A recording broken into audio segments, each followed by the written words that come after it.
વડોદરાની માંજલપુર વિધાનસભા બેઠક પર પેટા ચૂંટણીને લઈ હવે ભાજપ અને કોંગ્રેસ વચ્ચે જંગ જે છે જામ્યો છે।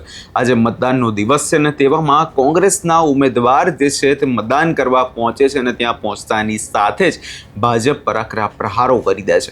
શું રહે સમગ્ર વિગત, તેના વિશે વિગતે ચર્ચા કરીએ। નમસ્કાર, આપ જોઈ રહ્યા છો નિર્ભય ન્યૂઝ। હું છું આપની સાથે પ્રથમ મોદી।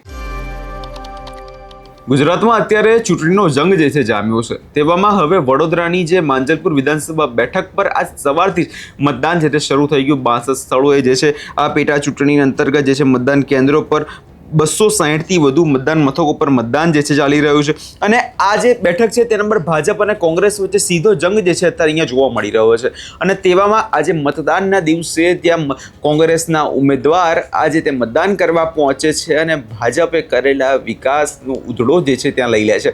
વધુમાં તેમના દ્વારા શું કહેવામાં આવ્યું છે, એકવાર એ સાંભળી લઈએ। लोकशाही में मत देना हमारा सबका अधिकार है। वो अधिकार मैंने मत दे के पुरवार किया है।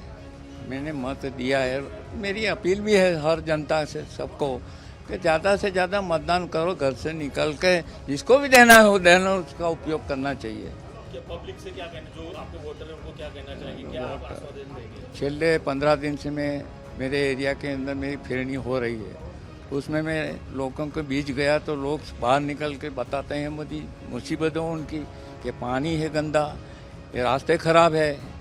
सही वेदना मेरे पे बताते हैं, लेकिन मैंने उनको बोला 30 साल से शासन तो उनका ही है, तुम ऐसी रीत से बोलते हो कि जाने कि मेरी सरकार है, मेरा शासन है, इसीलिए लोग निकालते हैं, उनका आक्रोश निकालते हैं। आप आएंगे तो क्या करेंगे? आएंगे तो मैंने तो पुरवार किया है।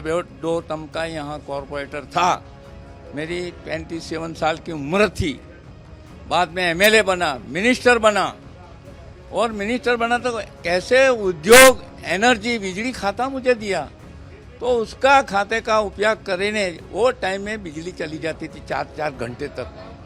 इसीलिए उसमें सुधार लाके मैंने ये राष्ट्र के अंदर गुजरात को प्रथम नंबर का स्थान पे मैं ले गया हूँ। आपकी जीत की कितनी उम्मीद है? आप कितना कॉन्फिडेंस है कि आप अरे मैं इतना कॉन्फिडेंस है कि जनता ने मुझे भूतकाल में भी साथ दिया है, अब की बार भी इतना उत्साह बताते, जबरदस्त से लोग बोलते हैं आपको जिताएंगे, आपको जिताएंगे। हाँ, 100% मेरी जीत निश्चित है। હવે અહીંયા તમે જે રીતે કોંગ્રેસ નેતાને સાંભળ્યા અને તેમના દ્વારા વાત સ્પષ્ટ કહેવામાં આવે છે કે છેલ્લા ઘણા સમયથી અહીંયા ભારતીય જનતા પાર્ટીનું શાસન રહ્યું છે, પરંતુ અહીંયાની પ્રજા ક્યાંક ને ક્યાંક ભાજપથી રીસાયેલી હોય એવું લાગે છે, કેમ કે જે વિકાસના કામો કરવા જોઈએ, જે લોકો માટે કામ કરવા જોઈએ, ક્યાંક ને ક્યાંક થયા નથી। માંજલપુર વિધાનસભા બેઠક એ પરંપરાગત બેઠક ગણવામાં આવી રહી છે। સ્વ યોગેશ પટેલ દ્વારા બેઠક ઉપરાંત સતત જંગી લીડ મેળવીને અહીંયા આખો જે છે ભારતીય જનતા પાર્ટીનો આખો ગઢ જે છે માનવામાં આવે છે। ભાજપ આ લીડને જાળવી રાખવાનો પ્રયાસોમાં લાગી છે અને આખા ચૂંટણીના પરિણામોની તમને વાત કરું તો 2022ની ચૂંટણીમાં 60.48% મતદાન જે છે અહીંયા થયું હતું। વર્ષ 2022ની ગુજરાત વિધાનસભાની સામાન્ય ચૂંટણી દરમિયાન વડોદરા શહેરની અત્યંત મહત્વપૂર્ણ અને ચર્ચિત ગણાતી માંજલપુર વિધાનસભા બેઠક પર કુલ 60.48% મતદાન નોંધાયું હતું, જેમાં સ્વ યોગેશ પટેલે 1,20,133 મત મેળવ્યા હતા અને આ સામે કોંગ્રેસના ઉમેદવારે માત્ર 19,000 જ જે છે મત મળ્યા હતા। આમ ભાજપ આ ગઢને ખૂબ જ વધુ માની રહ્યું છે। 1 લાખથી વધુની લીડ મેળવીને અહીંયા જીત મેળવવામાં આવી હતી અને એ જ લીડને અહીંયા આ વખતે ટકાવી રાખવા માટે ભારતીય જનતા પાર્ટીના નેતાઓ એડી ચોટીનું જોર જે છે લગાવી રહ્યા છે। હવે જોવાનું આગામી દિવસોમાં એ રહેશે કે ખરેખર અહીંયા ભાજપ પોતાનો સત્તા જે છે ટકાવી રાખે છે કે પછી કોંગ્રેસ અહીંયા પોતાની નવી શરૂઆત કરે છે। તમને શું લાગે છે કમેન્ટ બોક્સમાં ચોક્કસથી જણાવજો અને અમારી ચેનલ નિર્ભય ન્યૂઝને લાઇક, શેર અને સબસ્ક્રાઇબ કરવાનું ભૂલશો નહીં।